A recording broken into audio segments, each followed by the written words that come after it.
Good evening, all. Good evening. How are you doing? How is the weekend going? I'm just trying to type and pin the topic. There we go.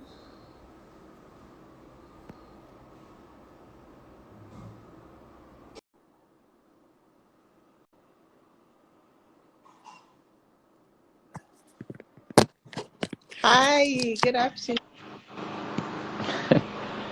Good afternoon, Coach. Good afternoon. Can you hear me? Okay. Can you hear me, please?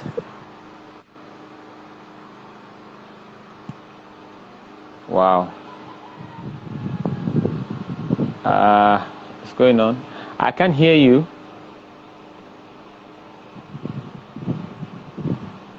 Uh-oh. I can't hear you at all. The audio.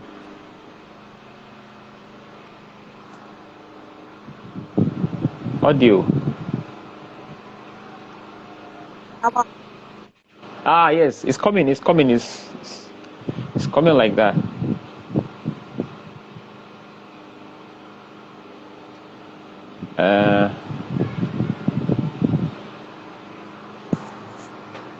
Wow.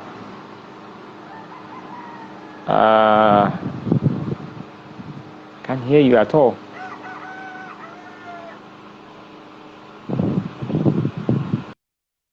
I can see. Sorry about that. Let me just re-invite him, and hopefully the audio is better.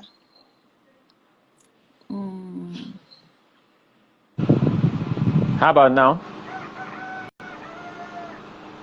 Yes, but I can't seem to hear you, Coach. Can you hear me? Can you hear me? You can hear me, right? Okay, but I can't hear you. I can't hear you. I can't hear you.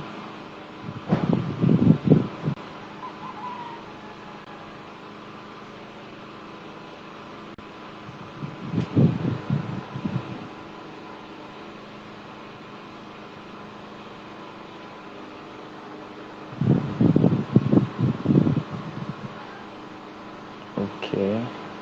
I can hear you. We are hearing the guest, but not to OCC. Stools.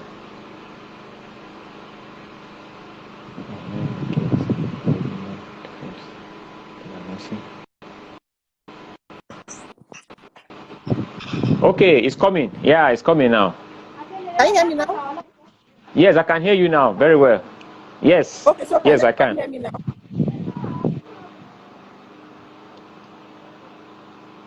So you can hear me now? Yes, I can hear you. Yes. Yes.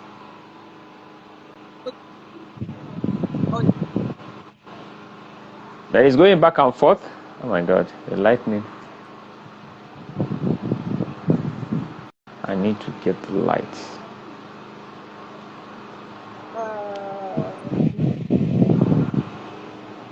It's clear now, so we can start. Yes, it's clear now. Okay. It's clear now. Hi, good Right. afternoon. Good afternoon. Thank you so much for joining us today. Thank you so much, Coach, for the opportunity. Yeah, we are so excited to hear what you have for us today. Yes. Yeah, well, Um, it's a good thing. okay, so I'll just I'm with you, introduce you Coach. briefly.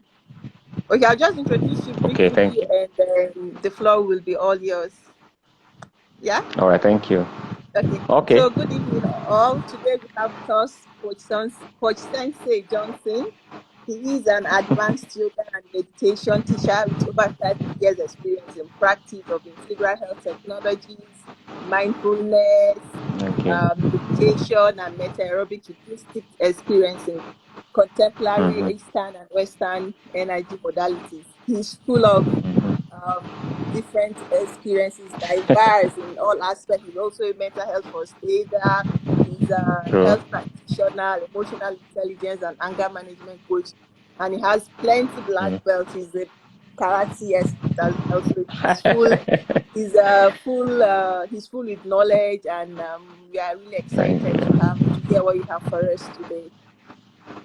And today our Wow, topic is thank how you to so much. maintain optimal mental health with mindful and meditative practices. So yeah, the floor is all yours. Thank you very much. Thank you very much, Coach. I appreciate your very wonderful introduction. Well, My pleasure. mental health, as we all know, is now in the front burner of holistic health as it is. Before True. now, what people concentrated on was how you're feeling in your body. And so you go to the hospital, you take a medication, and then you go home. But recent True. science has discovered that what makes the body sick is because the mind is also sick. So the attention shifted to mental health. So we now have a barrage of mental health proponents coming up and saying, look, if you are sound mentally, if you are balanced mentally, your body will naturally not go into disease. Because disease is a state of imbalance where the body is out of balance in synchrony with the head. Can you hear me? Yes, I can hear you. Okay, so now coming from my own background, I discovered early that what I need to do was first on my mental expand my capacity, mental resilience before I cannot begin to look at what's going on in the body. Because often, like in the medical field, they will say you have an illness that is psychosomatic. I don't know if you've heard about it. So what it means in psychosomatic is that when you think you are sick, once you think you are sick, the body falls sick. So then what it means is that your thoughts govern what happens to your body. Of course, we all also know that a lot of motivational speakers will say thoughts are things, thoughts are living beings. As a man thinketh, so he is. It also applies in the area of health. If you think your way, if you always think, oh, I'll be sick tomorrow, or for instance, you say, oh, I have a bad headache. For instance, I have a bad headache. Automatically, the body's biology will pick up that signal and act accordingly. So this is where the area of mental health is very, very important. Knowing what you put in, because what you put in determines what comes out. So optimal health, therefore, is a state of an understanding of how your thoughts, your thinking, or what you let into your mind affects your body. If you have a child, if you have a young child, and each time you tell the child you are stupid, science has proven that if you say that 16 times, in the 17th time, by the 17th time, that child will automatically pick up that as a truism. It now becomes a fact, no longer an abuse, if you like, and then the boy begins to act accordingly. So imagine then you telling yourself, which is where the issue of negative self-talk comes in. When you say, oh, I'm unworthy, I don't deserve this, I don't like my body, I don't like how I look. Each time you say that, you're actually diminishing your immune system, and your body begins to cow down to any attack that comes from the outside. That's why optimal mental health says that you must be at that place where you are more realistic about your life, more aware of what comes into you, because sometimes it's not you telling yourself those negativity, but maybe those around you. When you live in a toxic environment where you have parents or relatives who abuse you mentally, and that's another part, and that's another language I need you to understand. Mental abuse is you use verbal language to demean or to diminish the other person. So therefore, their level of resistance to disease coming out from outside will be low, because they feel unworthy, they feel unloved. Even love, when you deprive a child of love, when you neglect a child, when you maltreat a child, that feeling of inadequacy, that feeling of unappreciation can also Unworthiness. lead them. Thank you. Unworthiness will make them sick. So you see, these are all spectrums of mental health. But until now, it wasn't in the front burner. People never really talked about it. They just say, well, if you want to train a child, you have to be firm, you have to do this. But what about the effect of abuse, of maybe what we in our language they will say you are talking to a child, or maybe you are trying to correct them, but there's a way you correct that can also damage. So that's the area of mental health. Now when it comes to mindful and meditative practices, when as children we grow up and we have this accumulated ACE, these adverse childhood experiences that we've had over years, abuse from father or from mom or from relatives or from the environment, we now grow into adult. This has now become a program in our subconscious that drives us. Now, one of the easiest way for us to manage or even overcome these challenges is to embrace what we call mindful and meditative practices. The Americans or the Europeans in the late 30s, early 40s invented what they call aerobic exercises. They discovered that when you live a sedentary life, you just sit in one place for long, your body begins to degenerate. So they now say, oh, we have to exercise. Because if you recall, the cavemen back in the days, they don't sit down in one place, they go out to look for food. They are hunting, they are farming. So they used up those energies where that is stored when they eat food and all that. But when we came into civilization, we begin to do less work and then more of sitting. You watch TV all day, you sit in the office for 9 hours. Now, disease became the consequence, illness became the consequence. So when Europeans discovered this, they said, well, let's introduce what we call aerobics. So aerobics come on board. A lot of people now go out to exercise. They also, from there, we have the spin-off of sports. Now, the difference is that these kind of activities energizes the body at the surface level. Your muscles get worked, but your mind, in most cases, it get worked. The mind being worked probably will be like 30 to 40%, which means you go into a state of excitation. You are excited because you're working out. But as soon as you do that and then you go home, you are tired and you are almost wasted. So you see somebody will go to the gym, then they'll come home, they'll say, Kai, I'm so tired, man. And as soon as they hit the bed, they sleep off.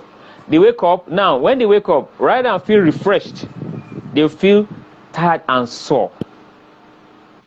Okay, so, but, these things happen over time before another group of scientists begin to study and say, look, yes, it's good to move. Yes, it's good to exercise, but they're looking for something that can actually govern the mind, that can down-regulate. Because aerobics will excite. But what form of activity will also down-regulate or modulate, if you like? Modulate means being at that level of equilibrium. You are not so high, excited, overexcited. You are not too low also. So that is where we have optimal functioning.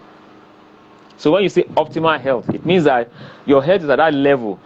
You are not too high, you are not overboard, and you are not too low. And that's the level we want to get to, optimizing our condition at all times.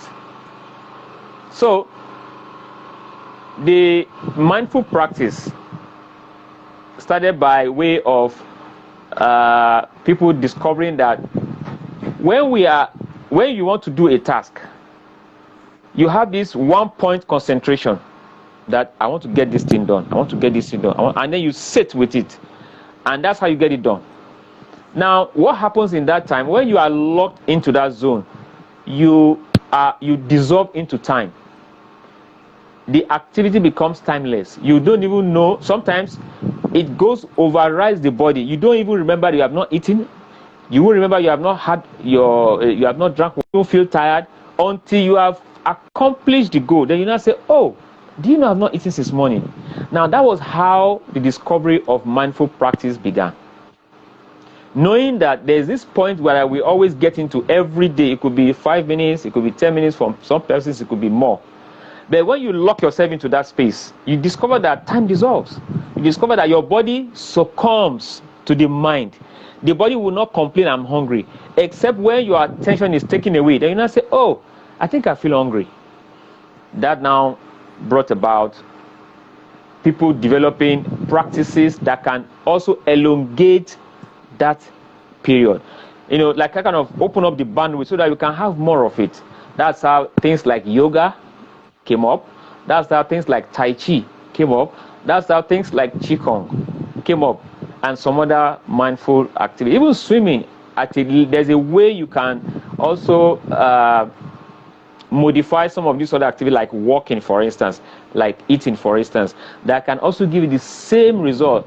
But these are things that those who have gone outside of the norm to curate and develop and codify these systems now begin to make it, they gave it the term metarobics.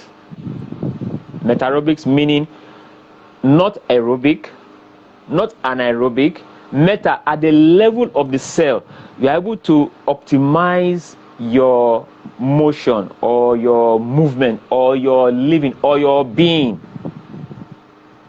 So this is what gave back to mindful and meditative practice. Now, mindfulness on its own, by definition, means being in the moment, being present, not thinking about what is going to happen tomorrow, and not bothered about what happened in the past.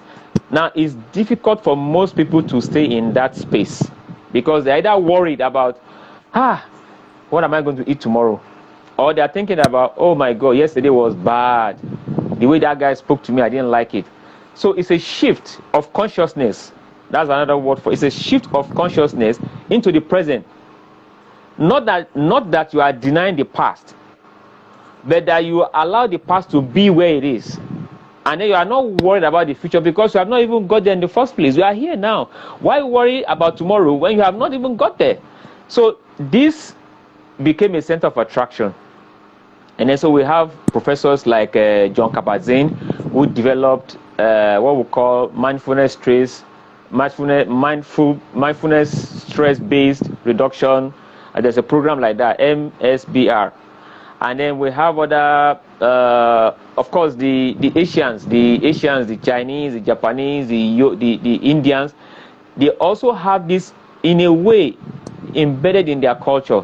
So, for instance, in martial art, we call it mokuso, where before we start any class, we will sit in a position, close our eyes, and allow the body to come into one point attention. One point attention. And that is what today has become popularly known as mindfulness. Of course, we have variants of it. For instance, when you eat, there's a way there's what we call mindful eating. You will notice that in school when we were younger, we were taught that don't talk when you are eating. I'm sure most of us will agree. They say don't talk when you are eating. Now, mokuso, mokuso, that's what I said just now. M-O, mokuso, it can be M-O-K-O or K-U-S-O, depending on how you want to spell, but mokuso, I would like to spell M-O-K-U-S-O. It's a state of one point attention. Okay, so in those days when we were in school, we were taught in school that when you eat, don't talk. Why? They say, oh, because if you eat, the food may go down the wrong place when you talk. The whole idea actually is to be able to focus on the food. Pay attention to the meal. Do you know that food, as you see it, has both physical and non-physical components? Most people don't know that. That's why if you eat and you're talking, you're blabbing and you're conversing, you say, oh, I don't just feel like, did I just eat? I don't even feel as if I'm eating. Yeah, because your attention was not embedded in the process. But if you look at monks or yogis or let's say spiritual men, if you like Pope or people who are highly, when they are eating, at that moment, no discussion takes place. They say it's a moment of solemn attention or solemn engagement. That's mindfulness. So you eat, you take a spoon of rice, you put it in, you chew it, you savor the taste, you savor the texture, you perceive the odor, the aroma. You use all your sensory organs to engage in that process. That's a mindful way of eating. So you can expand it to anything. You have mindful way of cooking. You know that in my culture, my fathers used to say, when a woman is cooking, don't talk. Focus on the meal, on what you are doing. And guess what? Those food turn out to be very, very delicious. That's another part. So there's also a mindful way of bathing. You are in the bathroom. If you are not singing or you are not humming, you will notice that when you are taking your bath and you are mindful about what you are doing, you are in that zone, you are present, ideas begin to drop. So they say, oh, I had my aha moment under the showers. So if you look at it, it has been with us all the while. But they are all in droplets. They are all in bits and bits. But today, awareness has come that, look, you can integrate all this. So you can have a mindful life. You can wake up in the morning, you do your prayers or your meditation, and then you take some mindful practice like yoga to bring your body and mind into equilibrium. And then you go out. You will discover that if you do this on daily basis, when you go out there and the stressors come at you, there's a road rage, there's an office issue or whatever, you are able to deal with them in a more calm and more objective manner. Rather than reacting, you'll be able to respond. So these are the angles. I know I'm picking it from very angle because it's a very big subject. It's as big as the ocean. It depends on the portion you want to take. Okay, so but at least for us as people, we can also use the mainstream and say, okay, I'll be mindful about my eating. I'll be mindful about my breathing. I will also be mindful about how I talk.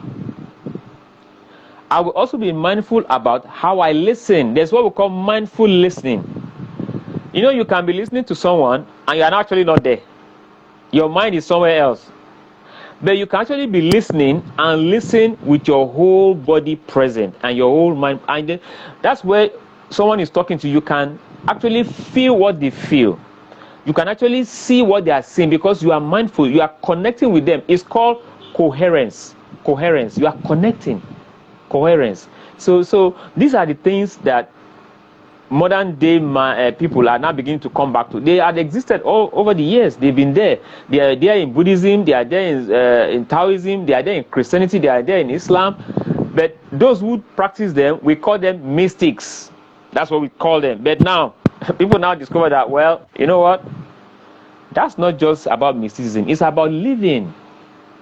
Okay. So when you go to doctors these days and say you have a body pain, and they examine you, they'll ask you, sir, we have done all the examination, but we have not seen anything.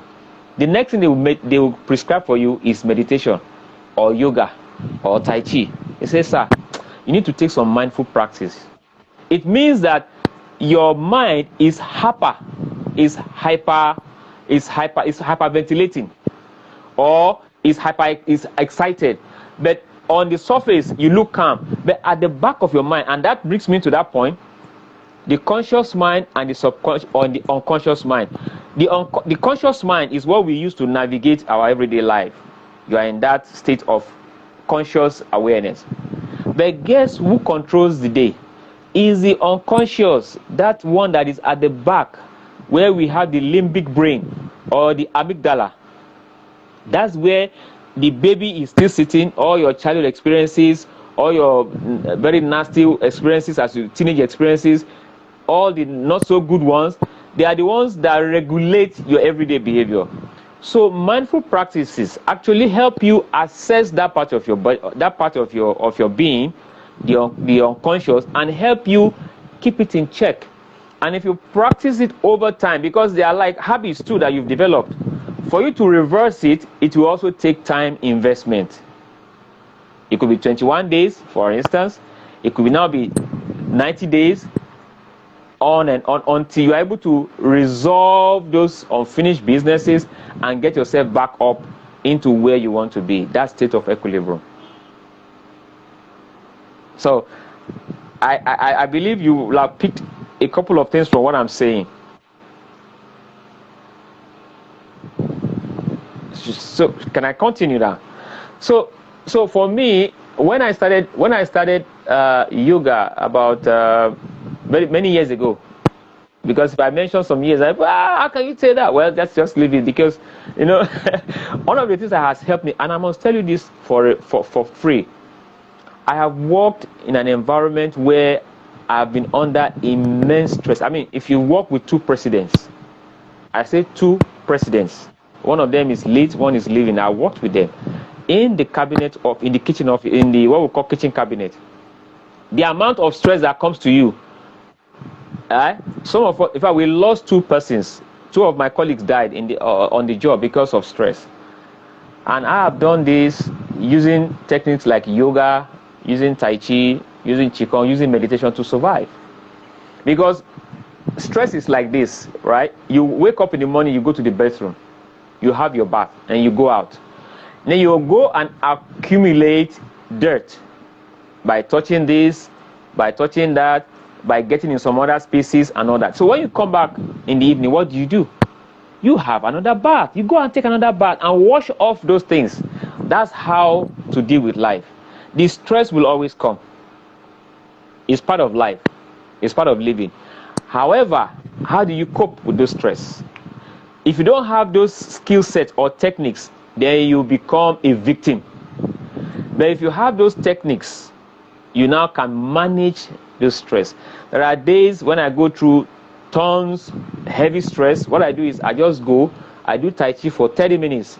And man, the amount of relief that comes over me, you sleep like a baby. And you wake up refreshed and alert. So these are things that I have used over years, and I've taught it to many people, both within and outside of this country. As far as America and UK, people who understand the need for them to have what we call self-care mechanism. Self-care mechanism or self-care maintenance. You need to have it, because there's so much your doctor can do for you. The doctor will say, what's wrong with you? I have a headache. Okay, is it here? No. Is it there? No. What is here? Okay, take Fensic. It's not in your body. It's only assuming that headache is caused by something, whatever you say. But you know your body better than the doctor. If you understand your body and your system. I'm not saying the orthodox guys are not doing their job, but there should be some level of responsibility on your part. What are you doing? What are your efforts? What do you do to actually help yourself up before, if that doesn't work and it gets out of hand, then you can go to the doctor. Like surgery, if you have an accident, you go for surgery, because that's beyond what you can do. But if there are everyday things, small challenges, you can handle them. That's why you are a human being with responsibilities to yourself first, then to others. So mindful and meditative practices are things that can help you live an optimal life. I have been, I started this practice, say 30 something years ago, and I tell you something, I have not been to the hospital for one day. When I say, I go and lie down, what am I going to do there? Because I understood that the body has its own self-regulative mechanisms. So if, for instance, I feel tired, I say, well, I'm tired. Why am I tired? Oh, because I've done so much work. I need to recharge my battery. And there are three ways that you recharge your energies. One, through food. And it has to be a quality type of food, not not junk food. I don't want to go into it, but not junk food, because those ones they have a short lifespan and they are not going to give you what you want. Organic, nutrient-rich food. Take them in. They will activate your cell. They will enliven your organs. That's one way of re-energizing yourself. Second, the quality of air. Air. Most of us don't know how to breathe. We don't breathe properly. If you look at the ways babies breathe from their abdomen, which we call embryonic breathing or deep belly breathing, not from the chest. That's why they don't get tired. They play all day, they never get tired, because they always replenish. But as soon as they're growing up and they begin to look at adults, they learn because babies learn by copying. They just say, oh, okay, maybe I'm doing it wrong. And so they move from here to here.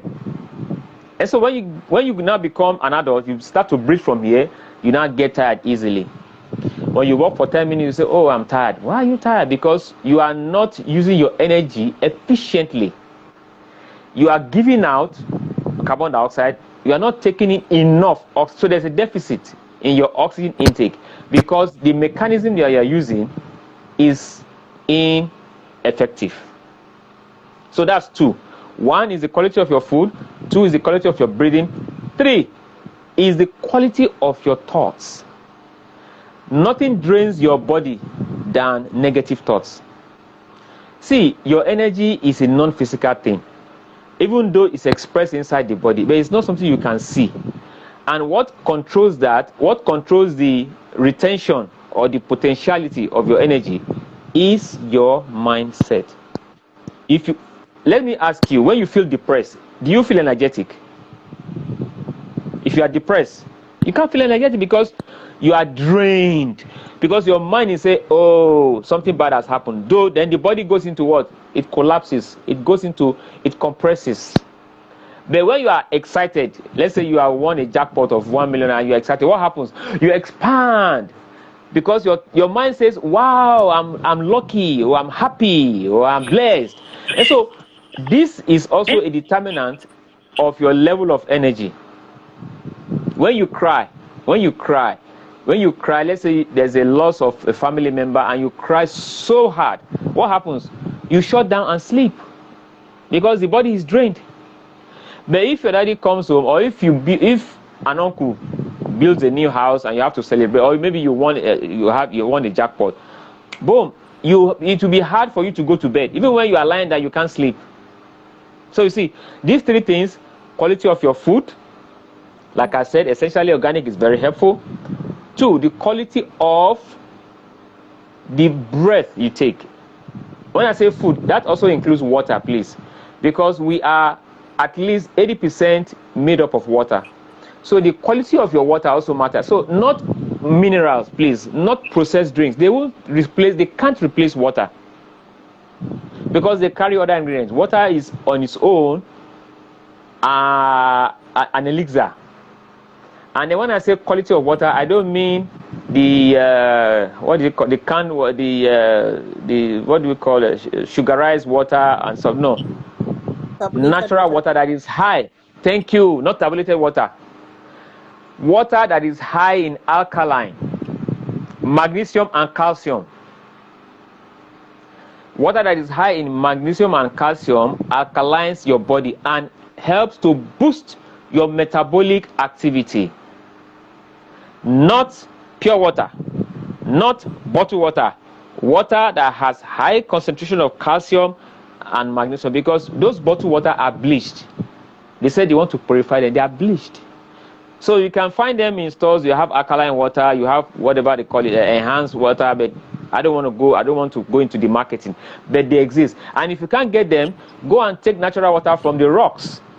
Water that is coming from the rock has high, because the content of the rock is high in magnesium and calcium. That's why natural waterfalls have the highest potential of alkalicity. So you see animals go under that place and bathe. You see them go and drink. It's more like taking a power drink. What do you call it? Energy drink. Food, yes, that's the thing. Energy, you drink it, it helps to quickly metabolize you, remove waste products, and fire up your cells. So 3 things I said that will determine your energy level. 1 is the food, the kind of food you eat. I won't say don't eat your processed food, because it could be difficult because of lifestyle. But let's have this idea of, thank you, or ratio. For instance, you can do 60% organic, 40% processed. That way, your body is able to deal with it and able to use the 60 to subsume the other 40. So you are better than somebody who does in the morning junk food, afternoon junk food, evening junk food. Guess what? That person in 1 month must go to the hospital.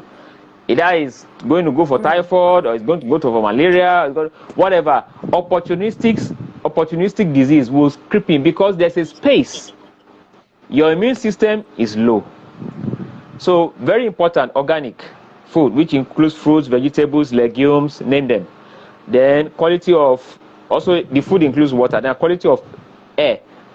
When we live, if you remember, during the industrial age, a lot of people were dying of infection because when they breathe in the chemicals that are coming from the factories, it infects their lungs, and then their system collapses.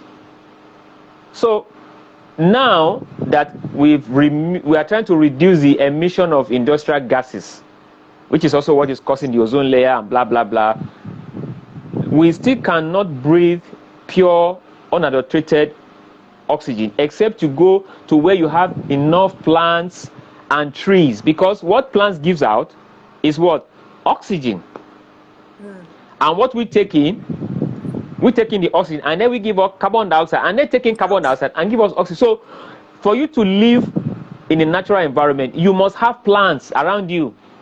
In your house, in your bedroom, have plants that will give you oxygen while you are sleeping, or when you are in the room, and then taking your carbon. These are simple things you can do to optimize your life. Now, those plants, if you just Google them, you have plants that give off oxygen. Like I know there's a snake plant. There's English tulip. There are a lot of them that you can get them off these gardeners. Ask them for indoor plants that gives up. They will just give them. You can have 3, 4, 5 plants. Okay. So that way you are able to optimize your energy level. Now the second thing is learning how to breathe properly, so you can maximize the energy that is coming from these plants. Using deep abdominal breathing, it helps to refill your lungs to full capacity, 100%. So that's number 2. Number 3 is getting energy or dissipating energy through your mental activity. And this is where meditation helps. Just staying calm in a place. Stay completely calm and relaxed, and just allowing those thoughts to flow. Guess what you are doing? You are connecting your energy level to the energy of the environment, if you like, call it universe. You are connecting to the grid of the universe. And that way, so it's like this. When the music is playing and you are dancing, do you dance in synchrony? Do you dance in synchrony to the music, or you dance you dance at variance with the music? In synchronism. Therefore, the universe has its own synchronism. The wind is blowing in a particular way, in a particular pattern. That's why when you do Tai Chi, a Tai Chi master understands this and blends. As the wind is flowing, you blend with it. You don't oppose, you blend with it. Good. If you know those who surf who surf the ocean, a good surfer does not go against the tide. A good surfer will ride on the tide. The same way, a good captain will not go against what's it called when they are going on sea. There's this against the wind or something. If you are using a sail, for instance, you don't go against the wind. You go along with the wind. So why do human beings go against their natural environment and you want to survive? It's a simple secret, but it's not rocket science. So each time you align with your environment, you thrive. You live longer. Your cells degenerate only because it's a natural process. But you can slow it down by eating good food, natural food, drinking natural water, meditating, and also involving in meditative practices. Why? Because your body is the physicality that connects you to this earth. And so this gross material must also be subjected to the laws of what do we call this, gravity. The law of gravity, which means that Whatever goes up comes down. So since you are down here, you must blend with them. The way the wind moves, the way the water moves. Look at the sun. The sun shines in the day, and then the moon comes down. They follow a particular pattern. But men, we deviate from this. When you are supposed to be sleeping by 10 p.m., because you have light, you sit down and walk. I'm not saying it's wrong. Nature winds down. The sun winds down so that the moon can come. So there's a balance. But you stay up all day, all night, 2 nights, 3 nights. What happens? You break down. The wisdom is that if you have a target, if you have a project to do, you can go up this high. Also know that since you have gone up this high, you must also come back down in the same equivalence. So if I walk 2 days straight up, I need to sleep 2 days also. For my body to come back to equilibrium. True. It's simple. It's simple. So whether it's mindful practice or meditative practice, they follow the same principle of balance. If you will thrive, you will live longer in this body, and then you can actually actualize your dreams. So some of the mindful practices I've mentioned them, like eating, the way you bathe, the way you walk, the way you talk, the way you relate to people, the way you respond. Because even in response, when somebody says you are stupid, am I stupid? That's a reaction. There's a rule in emotional intelligence that says between stimulus and response, there's a space. Yeah. That space is where you have your power. So what is going on is that when you hear something, it goes, your animal brain picks it. Oh, this is a threat. Then your logic brain say, well, it's really not a threat. I think it's just trying to make an expression. So within these two, you have a balance. And because this one checks this, you are now more responsive than reacting. So you are stupid. So why do you say I'm stupid? You say because of the way you behave. Oh, okay. Actually, that's not what I wanted to do. This is what I want. So it helps for us as individuals to understand this thing, because if I understand it, and Coach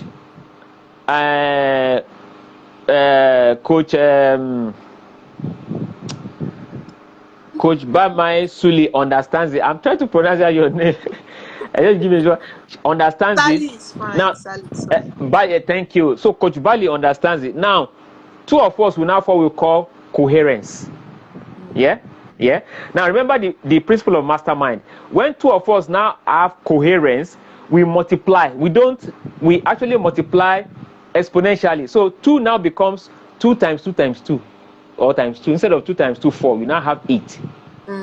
True. That's how coherence work.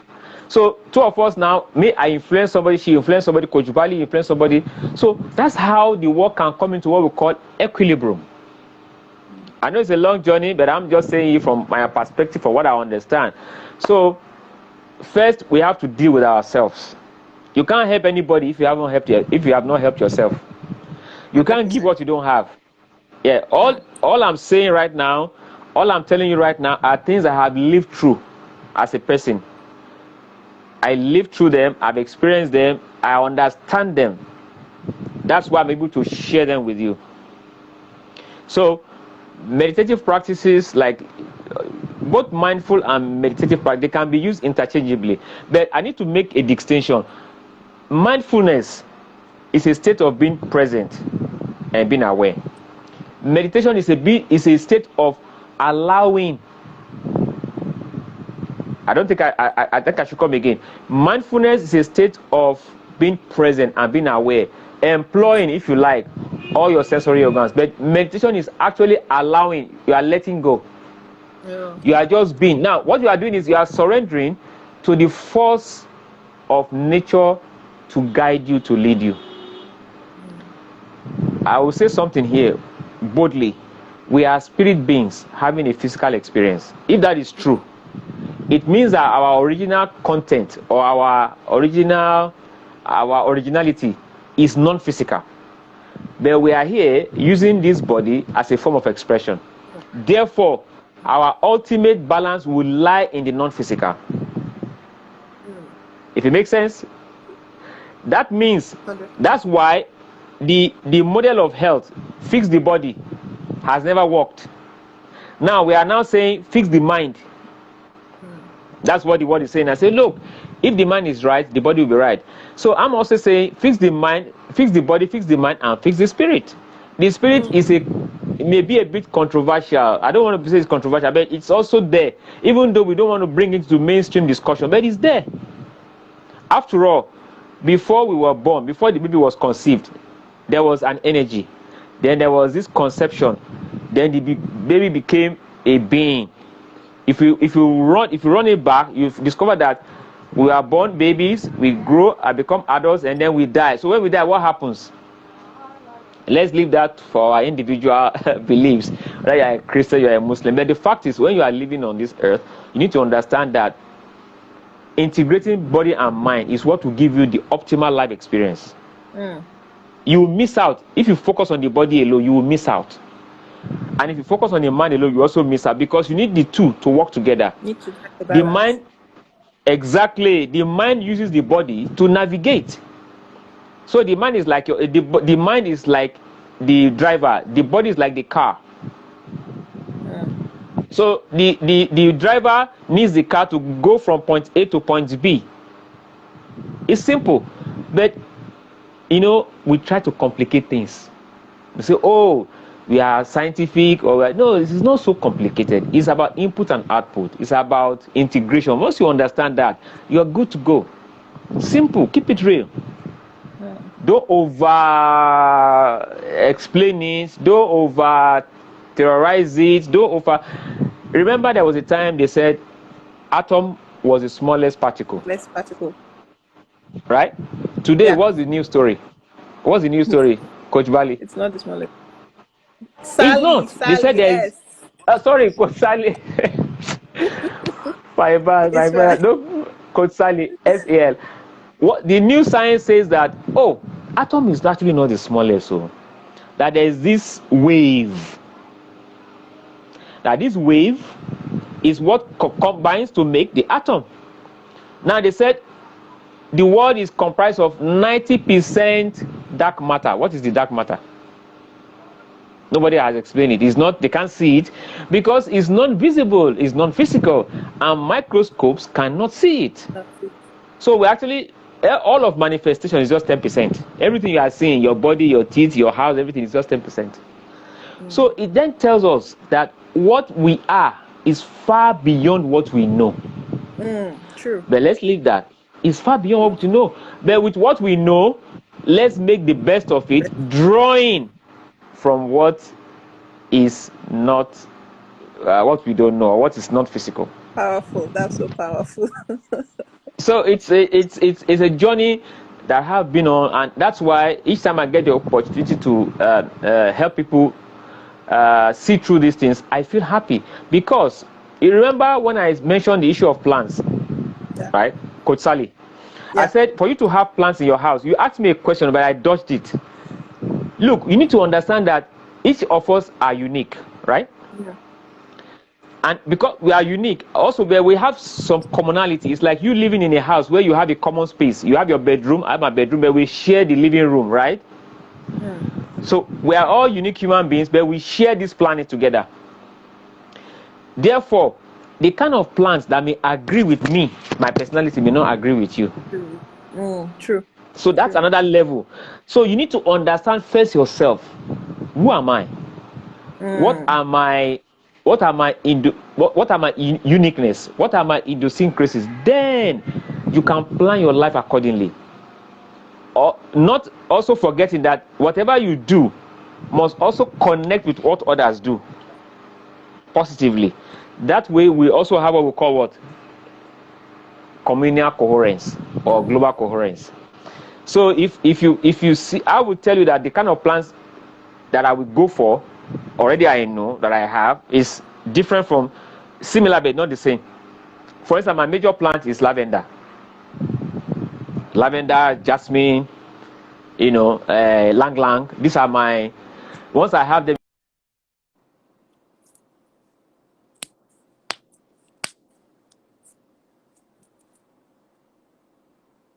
Network is bad. Hello.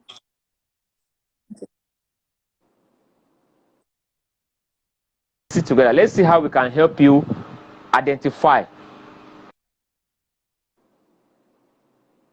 Hello. It's breaking.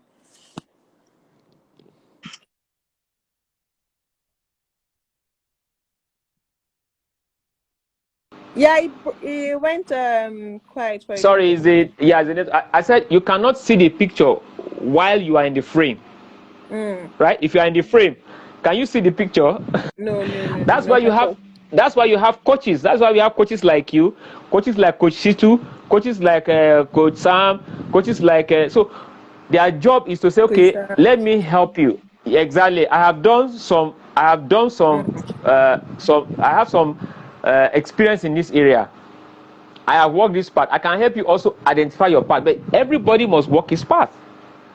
Everybody's path is unique. But all you need is for people to plug you or to show you and say, that's your path.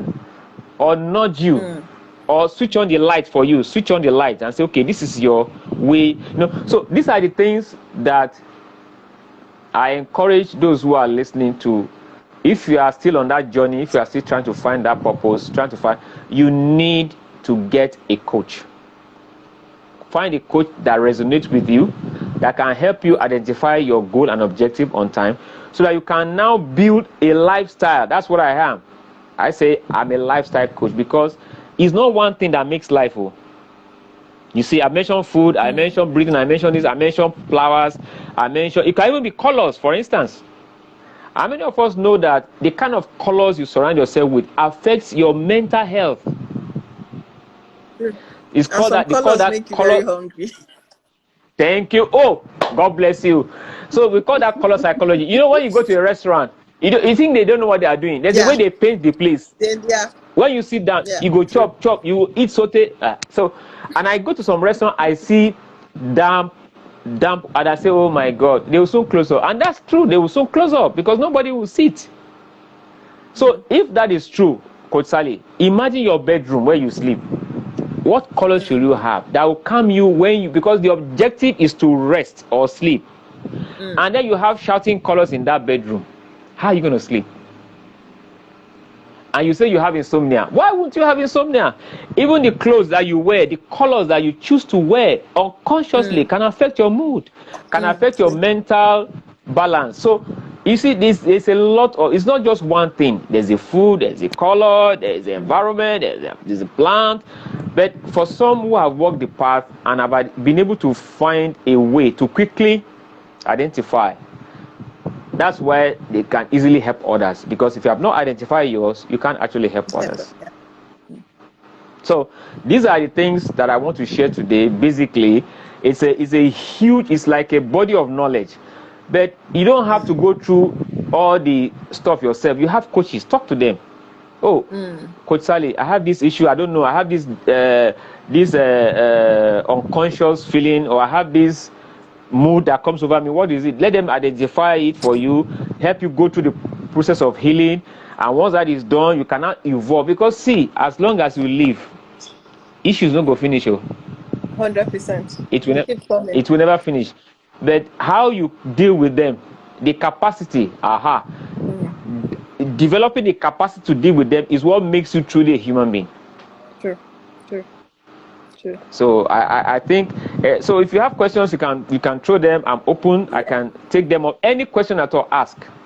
Okay, we have few already. Someone is yoga more emotional?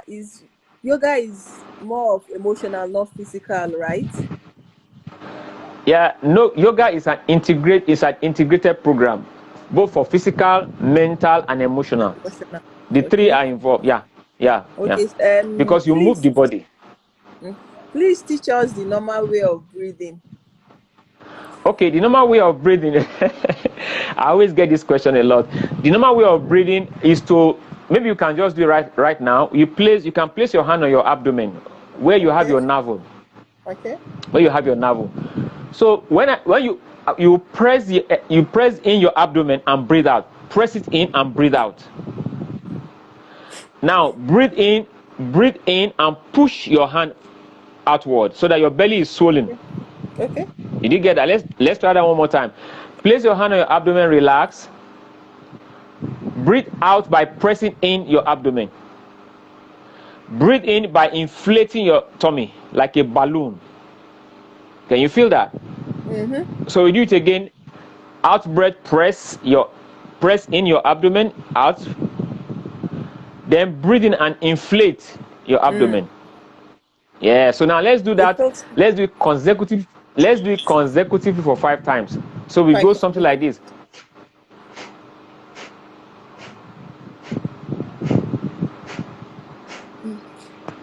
How does that feel? It gets tougher. Yeah, the tummy gets tougher. Exactly. What you are doing when you expand your tummy as the air comes in, your lungs will also expand to their maximum. It may look strange now because you've lost the idea as a teenager. But if you do this for 21 days, do it in the morning, do like 50, in the evening do like 50, 21 days, it becomes a habit. Now if you extend it to 1 month, 2 months, it becomes an automatic thing. If you can do it for 3 months, you have changed the entire system. Now your body has adapted and has taken on a new world, and it will help. You notice anytime when you are angry, what do they tell you to do? When you are angry, they say what? Take a deep breath, right? Yeah. But the deep breath is not with your diaphragm, not like this. No, that is a short form of taking breath. Take a deep breath, just go from the abdomen. Let the abdomen suck it in and push it out. Suck it in and push it out. Watch how babies breathe. Coach Sally, do you have a pet in the house, Coach Sally? Do you have a dog or a cat or something? You don't have any pet. Watch how baby. Okay, do you have a small baby like 2 years less? No, but or your neighbor. I'll look out for that. Yeah. So when you watch them, when you see them, when they are sleeping, what happens to their belly? You see, it goes like this, up. Have you seen that before? Yeah, I have when seen baby it, but I didn't really pay attention to it. I didn't put a meaning to it. Exactly. That is how we were born. That's how we were all born, to breathe. And that's how you can also return back to the days of your youth. When you breathe like that, your body begins to regenerate itself. You slow down the aging process. Your cells come alive. They do. Yeah, they come alive. That's the thing. They come alive. Your eyes becomes brighter. Your skin begins to glow. Okay. That's one of the secrets. Yeah, that's our simple secrets that will help you live a longer, healthier life. You don't need to pay anything. Just learn and then apply. Does yoga have direct effect on blood pressure? Yes, it does. Very, very, very seriously. If you do yoga for 30 minutes, your blood pressure will drop considerably. It's scientifically proven. I have papers on them. I have medicals on them. I have research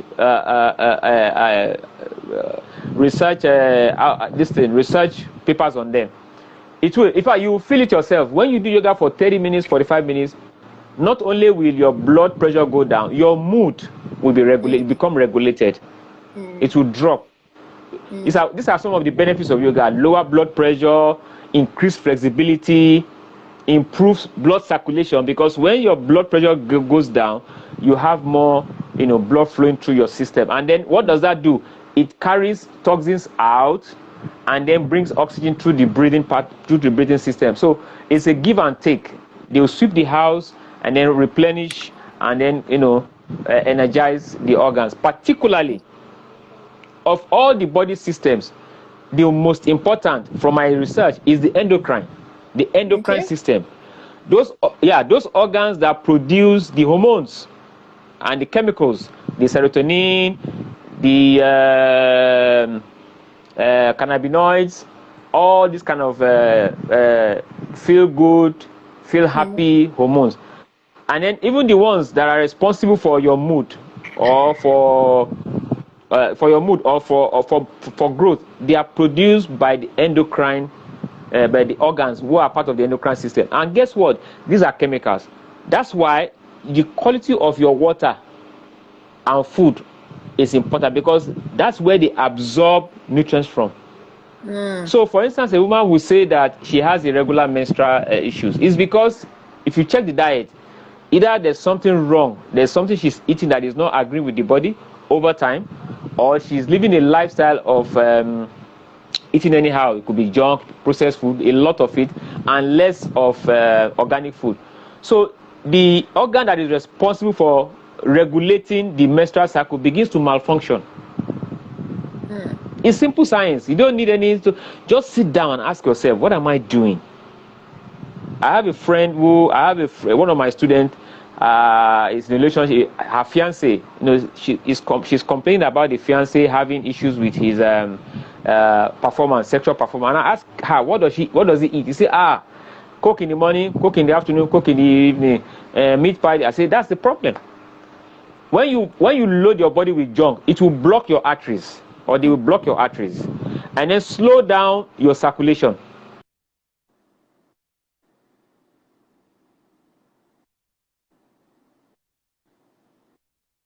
Network you. Okay, can you see me now? They begin to line up your arteries, and then yes, when you eat all those junks, all those processed foods, too much of fries, French fries,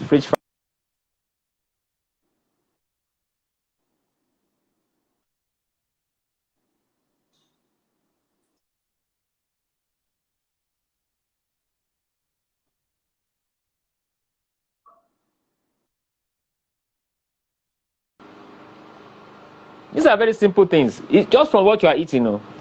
So if you understand that, okay, if you want to indulge, what do you do to balance it? If I say I want to indulge, okay, what do I do? If you eat, let us say, a bucket of ice cream, the next 2 days, you should be on water therapy. Leave other things and then flush out that thing from your system. It's as simple as that. Just so you know that there are other ways you can actually manage it. I'm not saying go on that kind of bed. If you have to do it, and then you have to wash it. You eat is input and output. Simple. I think I see another question. Yeah, can practicing yoga regularly? Oh, yes, it can reduce body weight. I had a student. She's an Indian. She's an Indian woman that came to Nigeria for a project. In 1 year, she lost about 30 or so kg from doing yoga. You see, yoga, what most people don't know, yoga is not what you see on TV, the commercials. No, yoga is much more deeper. There's passive yoga, there's active yoga. If you want to lose weight, you do more of active yoga. And of course, you also have to regulate your diet, because they work together.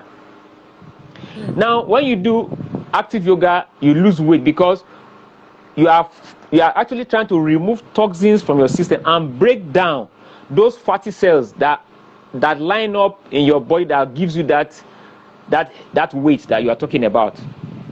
So yoga can help you lose weight, but you must go through an instructor that understands how you can apply, because it's like a mechanic. You have tools.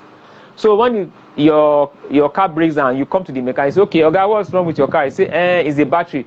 You don't go and carry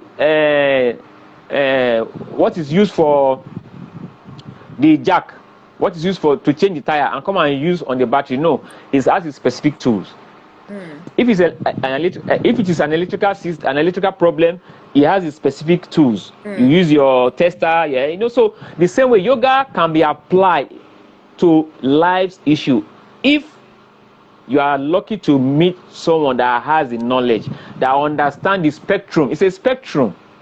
There's a lot of things coming in. We have yoga as a therapy, yoga chikitsa. What if you have an accident and you have issues with your spine, for instance? There's a kind of yoga you do. It's not the regular yoga. It's called yoga chikitsa. Yoga as applied in therapy. So there is not TV, YouTube, internet. There are a lot of things you can find there, but you need a structured program that is tailored towards your specific needs. That's why you need a coach.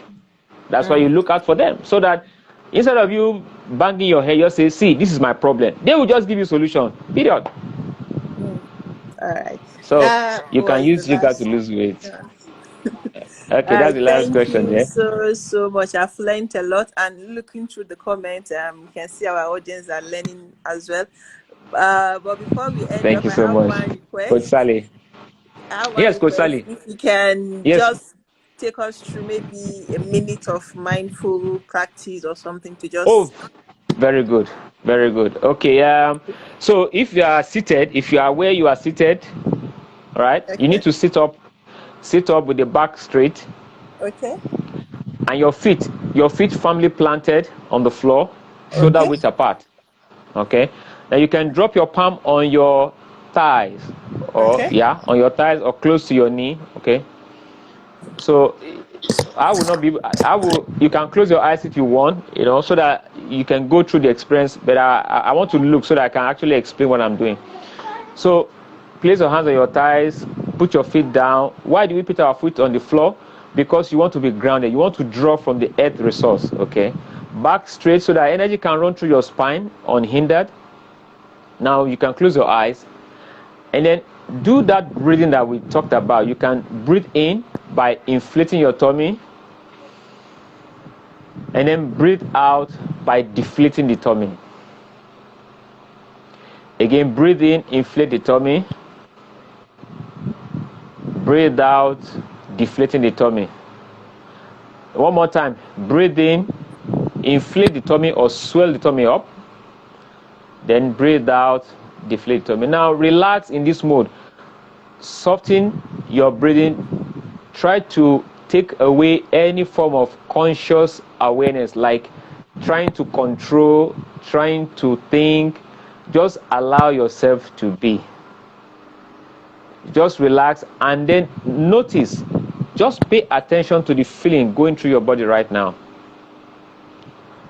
From the tip of your hair, on top of your head, try and feel every strand of the hair on your head. See if you can feel them. Feel them in terms of texture, in terms of space, in terms of where they stand on your head. Feel the contour of your head. Now bring your awareness to the front of your head, which is your face. Feel your eyelids become very soft.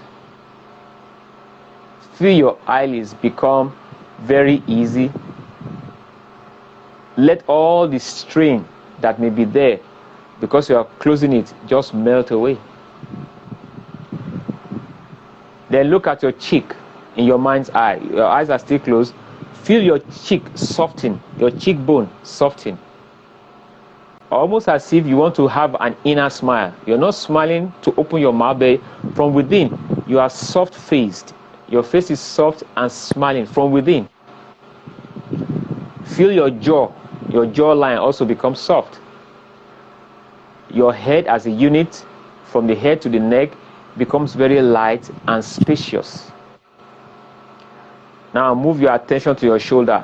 Let them drop naturally. Just relax and let them drop as if you are just waking up in the morning.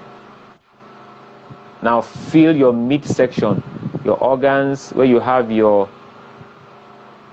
kidney behind, you have your lungs, you have your other organs entrapped inside your rib cage.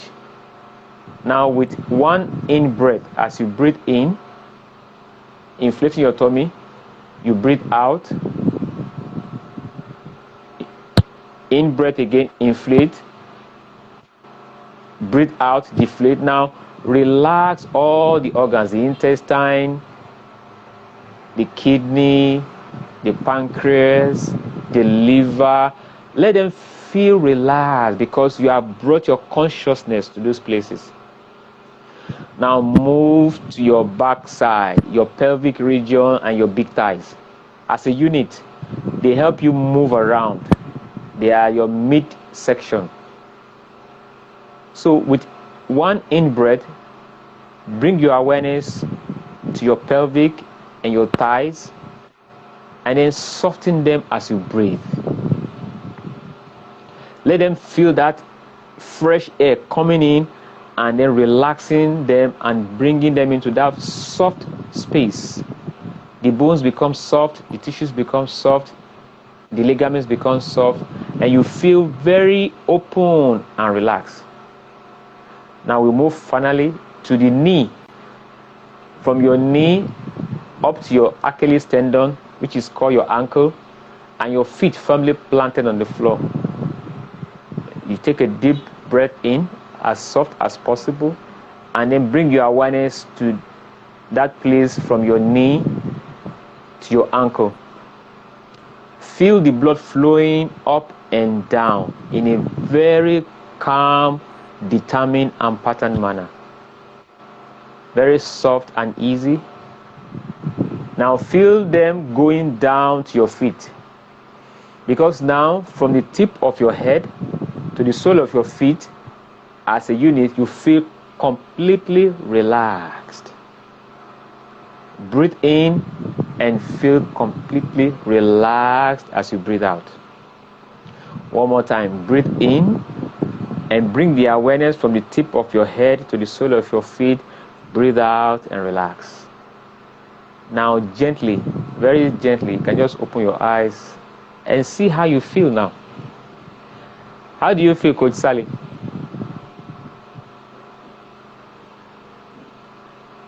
Yes?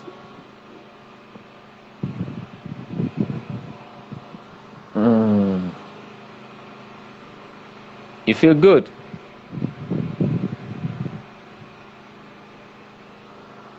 You feel good. You feel so. Aha, yes, I can hear you now. So I say, how do you feel, Coach Sally? I feel very relaxed, actually, very, very relaxed. Yeah. And I felt, especially the blood flow from the knee to the ankle, I felt that very well and was quite relaxed. Exactly. I didn't want to open Exactly. my eyes. You Just to can do this on relax. your own. Yes, you can do it in the morning, you can do it in the evening. And guess what? As long as you do this every day, your body begins to build the neural pattern for it. So it becomes intuitive. So I will say it like meditation and mindful practice. You don't have to be in one place to do it. You can even do it when you are moving because it's part of you. All you need to do is withdraw your senses, bring them in, and then engage them. That's all. And when you do that, you see your body will begin to relax and follow suit. So that even when there's tension outside, it doesn't get to you. Yeah, I can. Even when Feel at you get, ease. even when the economy, exactly, you're at ease. In fact, that is the same word for it. You feel at ease, even in the midst of chaos. People are shouting, they are crying. It doesn't matter. You can still hold on to your own peace and say, well, I need to hold on to my peace. Because it is from that peace, that point, that you can be better, you can better respond to what's outside. When you react, you miss the point. When you respond, you get the point. So they are very simple things. They are not hard, and it's not rocket science. You don't need to go to any long thing. Just get involved, get a coach, get someone who understands the system, and then plug in from there, and then you go on your own. So that you don't have to do the years of research and tests and all that. It's already been tested. It has been systematized. It has been codified. Oh, yeah. Okay, you say you feel at ease. Good. Yeah. Thank you, Thank Coach you Sally. so much. Thank you for joining Thank you us. so much. We've truly learned a lot, Thank you for your and time. we'll Thank you. keep on tapping from your vast knowledge. And God bless Thank you you. so much, Coach Sally. Thank you. Thank you. God bless you too. Yeah, Thank you for the opportunity to share, and I hope that those who have attended will also be able to start something. However, little, even if it's from the breathing, start something. You know, when you take a step, other things will follow. It's better than just talking about it. yeah, we have to put them in action. That's the thing. If you don't act, your brain will never remember it. Your body will never remember it. But when you do the action repeatedly, your brain begins to build the neural pattern. Once it's built, the body begins to store them in the muscles. Then it becomes, part of you. That's how I've done all this over the years. People say, you've done yoga, you've done tai chi. I've done a lot, yeah, because I see the way they work. I commit to it. minimum 90 days of the stretch, and then I pick it up. From there, you begin to accelerate. So it's very easy. Thank you so much. Thank you so much, Coach Sally. Thank you for your time. All right. I You have a really lovely appreciate. evening. Thank you. You too. Regards to everybody in mental Health and and Wellness Initiative. health and awareness initiative. Yes, I'll Yes. follow you on Instagram. I like what you are doing. The Thank more of this, the more people will become aware and begin to ask you. questions and then get help also. Thank you So thank you so so much for your much. time. I All appreciate. right. All right. Namaste. Namaste. Thank you. Thank you.